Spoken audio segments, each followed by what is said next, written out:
നിങ്ങള് വിചാരിക്കും ഞാൻ മാധുവിനെ തല്ലിയിട്ട് കരയുന്നതാണ്. പക്ഷെ അല്ല ഗൈസ്, കരയാണ്ടിക്കൂ. നമ്മുടെ മാധുവിന്റെ കുഞ്ഞരിപ്പല്ലുകളിൽ നിന്നും ഒരു പല്ലുതേ പോവാറേ. അത് കാണിച്ചെടുത്ത്.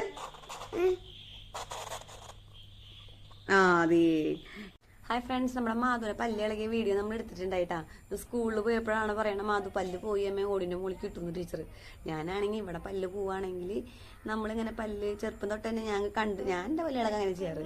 പല്ല് ഓടിന്റെ മുകളിൽ കയറിഞ്ഞിട്ട് പറയും കീരിപ്പല്ല് പോട്ടെ, നല്ല പല്ല് വരട്ടെ എന്ന്. അപ്പൊ മാധുവിന്റെ പല്ല് പോകുമ്പോഴും നമുക്ക് അങ്ങനെ ഇടാം, നമുക്കൊരു വീഡിയോ ഉണ്ടാക്കാന്നൊക്കെ വെച്ച് നിൽക്കാറ്. പക്ഷെ അവര് സ്കൂളിൽ വെച്ചിട്ട് തന്നെ ആ പല്ല് ഓടിന്റെ മുകളിൽ കിട്ടും. അപ്പൊ നമ്മളിവിടെ പല്ല് പോകുമ്പോൾ ഇങ്ങനെ ചെയ്യും.